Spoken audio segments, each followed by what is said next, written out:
ನನ್ನ ಹೆಸರು ಕೀರ್ತನೆ ಎಂಡಿ. ನಾನು ಸರ್ಕಾರಿ ಪ್ರೌಢಶಾಲೆ ಬಸವಘಟ್ಟದಲ್ಲಿ 9ನೇ ತರಗತಿ ವ್ಯಾಸಂಗ ಮಾಡುತ್ತಿದ್ದೇನೆ. ಈ ದಿನ ನಾನು ವರ್ಣಮಾಲೆಯ ಪರಿಚಯವನ್ನು ಮಾಡಲು ಬಂದಿದ್ದೇನೆ. ವರ್ಣಮಾಲೆ ಎಂದರೆ ಒಂದು ಭಾಷೆಯ ಮೂಲಕ ಶಬ್ದಗಳನ್ನು ಪ್ರತಿನಿಧಿಸಲು ಬಳಸುವ ಚಿಹ್ನೆಗಳ ಗುಂಪಾಗಿದೆ. ವರ್ಣಮಾಲೆಯಲ್ಲಿ 49 ಅಕ್ಷರಗಳಿವೆ. ವರ್ಣಮಾಲೆಯಲ್ಲಿ 3 ಭಾಗಗಳಾಗಿ ವಿಂಗಡಿಸಲಾಗಿದೆ. ಒಂದು ಸ್ವರಾಕ್ಷರ, ವ್ಯಂಜನಾಕ್ಷರ, ಯೋಗವಾಹ. ಸ್ವರದಲ್ಲಿ 13 ಅಕ್ಷರಗಳಿವೆ. ಸ್ವರ ಅಂದರೆ ಸ್ವಾತಂತ್ರ್ಯವಾಗಿ ಉಚ್ಚರಿಸಬಹುದಾದ ಅಕ್ಷರಗಳನ್ನು ಸ್ವರಾಕ್ಷರಗಳೆಂದು ಕರೆಯುವರು.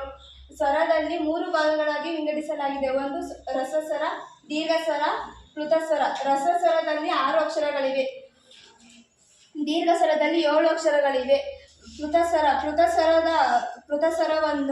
ಪ್ಲುತಸ್ವರದ ಸಂಕೇತ ಎಸ್ ಆಗಿದೆ. ರಸಸ್ವರ ಎಂದರೆ ಒಂದೊಂದು ಮಾತ್ರ ಕಾಲದಲ್ಲಿ ಉಚ್ಚರಿಸುವ ಅಕ್ಷರಗಳನ್ನು ರಸಸ್ವರ ಎನ್ನುವರು. ದೀರ್ಘಸ್ವರ ಎರಡು ಮಾತ್ರ ಕಾಲದಲ್ಲಿ ಉಚ್ಚರಿಸುವ ಅಕ್ಷರಗಳನ್ನು ದೀರ್ಘಸ್ವರ ಎನ್ನುವರು. ದೀರ್ಘಸ್ವರವನ್ನು ಕೆಲವೊಮ್ಮೆ 3 ಮಾತ್ರ ಕಾಲದಲ್ಲೂ ಸಹ ಉಚ್ಚರಿಸುತ್ತೇವೆ. ಪ್ಲುತಸ್ವರವನ್ನು 3ಕ್ಕಿಂತ ಹೆಚ್ಚು ಮಾತ್ರ ಕಾಲದಲ್ಲಿ ಉಚ್ಚರಿಸುತ್ತೇವೆ. ವ್ಯಂಜನ ಎಂದರೆ ಸ್ವರಗಳ ಸಹಾಯದಿಂದ ಉಚ್ಚರಿಸುವ ಅಕ್ಷರಗಳನ್ನು ನಾವು ವ್ಯಂಜನಾಕ್ಷರಗಳು ಅಂತ ಕರಿತೀವಿ. ವ್ಯಂಜನಾಕ್ಷರದಲ್ಲಿ 2 ಭಾಗಗಳಾಗಿ ವಿಂಗಡಿಸಿದೆ. ಒಂದು ವರ್ಗೀಯ ವ್ಯಂಜನ, ಇನ್ನೊಂದು ಅವರ್ಗೀಯ ವ್ಯಂಜನ. ವರ್ಗೀಯ ವ್ಯಂಜನದಲ್ಲಿ 25 ಅಕ್ಷರಗಳಿವೆ. ಅವರ್ಗೀಯ ವ್ಯಂಜನದಲ್ಲಿ 9 ಅಕ್ಷರಗಳಿವೆ. ವರ್ಗೀಯ ವ್ಯಂಜನಗಳನ್ನು ವರ್ಗಗಳಾಗಿ ವಿಂಗಡಿಸಲಾಗಿದೆ. ಕಾವರ್ಗ, ಚಾವರ್ಗ, ಟಾವರ್ಗ, ತಾವರ್ಗ, ಪಾವರ್ಗ. ಕಾವರ್ಗ ಅಕ್ಷರಗಳನ್ನು ನಾವು ಕಂಠಭಾಗದಿಂದ ಉಚ್ಚರಿಸುವುದರಿಂದ ಅವನ್ನ ಕಂಠ್ಯಾಕ್ಷರಗಳು ಎಂದು ಕರಿತೇವೆ. ಚಾವರ್ಗದ ಅಕ್ಷರಗಳನ್ನು ತಾಲುವಿನ ಅಂದರೆ ದವಡೆ ಸಹಾಯದಿಂದ ಉಚ್ಚರಿಸುವುದರಿಂದ ಅದನ್ನು ತಾಲುವಿ ಅಕ್ಷರಗಳು ಅಂತ ಕರಿತೀವಿ. ಟಾವರ್ಗದ ಅಕ್ಷರಗಳನ್ನು ಮೃದಭಾಗ ಎಂದರೆ ನಾಲಿಗೆಯನ್ನು ಹಿಂದೆ ಚಾಚಿ ಬಾಯಿಯ ಮೇಲ್ಭಾಗವನ್ನು ಸ್ಪರ್ಶಿಸಿ ಉಚ್ಚರಿಸುವುದರಿಂದ ಅವುಗಳನ್ನು ಮೂರ್ಧನ್ಯ ಅಕ್ಷರಗಳು ಅಂತ ಕರಿತೀವಿ. ತಾವರ್ಗದ ಅಕ್ಷರಗಳನ್ನು ನಾವು ಹಲ್ಲುಗಳ ಬಳಿಯಿಂದ ಉಚ್ಚರಿಸುವುದರಿಂದ ಅವನ್ನು ದಂತ್ಯ ಅಕ್ಷರಗಳು ಅಂತ ಕರಿತೀವಿ. ಪಾವರ್ಗದ ಅಕ್ಷರಗಳನ್ನು ನಾವು ತುಟಿಯ ಸಹಾಯದಿಂದ ಉಚ್ಚರಿಸುವುದರಿಂದ ಅದನ್ನು ಓಷ್ಠ್ಯ ಅಕ್ಷರಗಳು ಅಂತ ಕರಿತೀವಿ. ವರ್ಗೀಯ ವ್ಯಂಜನದಲ್ಲಿ 3 ಅಕ್ಷರಗಳಾಗಿ ವಿಂಗಡಿಸಲಾಗಿದೆ. ಅವುಗಳನ್ನು ಅಲ್ಪಪ್ರಾಣಾಕ್ಷರಗಳು, ಮಹಾಪ್ರಾಣಾಕ್ಷರ ಮತ್ತು ಅನುನಾಸಿಕ. ಅಲ್ಪಪ್ರಾಣ ಅಂದರೆ ಕಡಿಮೆ ಉಸಿರಿನಿಂದ ಹೇಳುವ ಅಕ್ಷರಗಳನ್ನು ನಾವು ಅಲ್ಪಪ್ರಾಣಾಕ್ಷರಗಳು ಅಂತ ಕರಿತೀವಿ. 1ನೇ ಮತ್ತು 3ನೇ ಸಾಲಿನ ಅಕ್ಷರಗಳನ್ನು ನಾವು ಅಲ್ಪಪ್ರಾಣಾಕ್ಷರಗಳು ಅಂತ ಹೇಳ್ತೀವಿ. ಮಹಾಪ್ರಾಣ ಅಕ್ಷರಗಳನ್ನು ನಾವು 2 ಮತ್ತು 4ನೇ ಸಾಲಿನ ಅಕ್ಷರಗಳನ್ನು ನಾವು ಮಹಾಪ್ರಾಣ ಅಕ್ಷರಗಳು ಅಂತ ಕರಿತೀವಿ. ಹೆಚ್ಚು ಉಸಿರಿಂದ ಉಚ್ಚರಿಸುವುದರಿಂದ ಅವುಗಳನ್ನು ಮಹಾಪ್ರಾಣ ಅಕ್ಷರಗಳು ಅಂತ ಕರಿತೀವಿ. ಅನುನಾಸಿಕ ವರ್ಗದ ಕೊನೆಯ ಅಕ್ಷರಗಳನ್ನು ನಾವು ಅನುನಾಸಿಕ ಅಂತ ಕರಿತೀವಿ. ಮೂಗಿನ ಸಹಾಯದಿಂದ ಹೇಳುವ ಅಕ್ಷರಗಳನ್ನು ನಾವು ಅನುನಾಸಿಕ ಅಕ್ಷರಗಳು ಅಂತ ಹೇಳ್ತೀವಿ.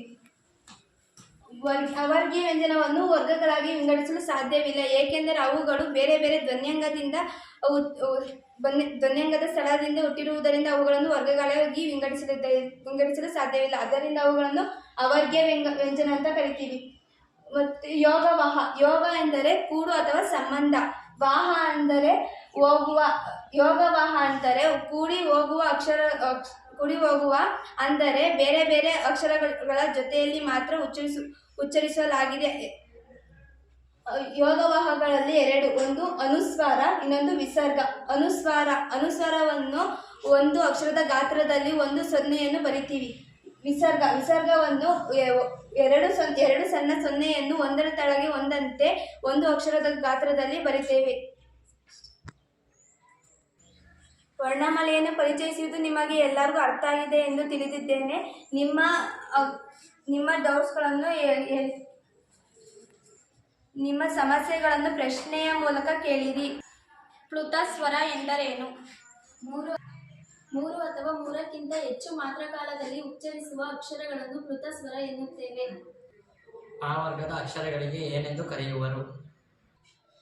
ಪಾವರ್ಗದ ಅಕ್ಷರಗಳನ್ನು ತುಟಿಯ ಸಹಾಯದಿಂದ ಉಚ್ಚರಿಸುವುದರಿಂದ ಅದನ್ನು ಓಷ್ಠ್ಯ ಅಕ್ಷರಗಳು ಎನ್ನುವರು. ಯಾವ ವ್ಯಂಜನಗಳನ್ನು 5 ವರ್ಗಗಳನ್ನಾಗಿ ವಿಂಗಡಿಸಲಾಗಿದೆ? ವರ್ಗೀಯ ವ್ಯಂಜನಗಳನ್ನು 5 ಭಾಗಗಳನ್ನಾಗಿ ವಿಂಗಡಿಸಲಾಗಿದೆ. ಯೋಗವಾಹಕ ಎಂದರೇನು?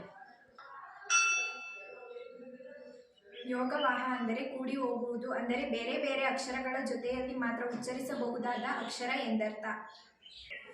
ವ್ಯಂಜನ ಎಂದರೇನು?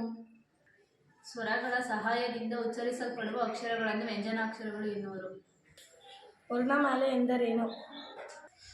ಕನ್ನಡದಲ್ಲಿ ಬಳಸುವ ಅಕ್ಷರಗಳ ಸಮೂಹವೇ ಕನ್ನಡ ವರ್ಣಮಾಲೆಗಳು. ಇಲ್ಲಿಯವರೆಗೆ ನನ್ನ ಪಾಠವನ್ನು ಆಲಿಸಿದ ನಿಮ್ಮ ಎಲ್ಲರಿಗೂ ಧನ್ಯವಾದಗಳು.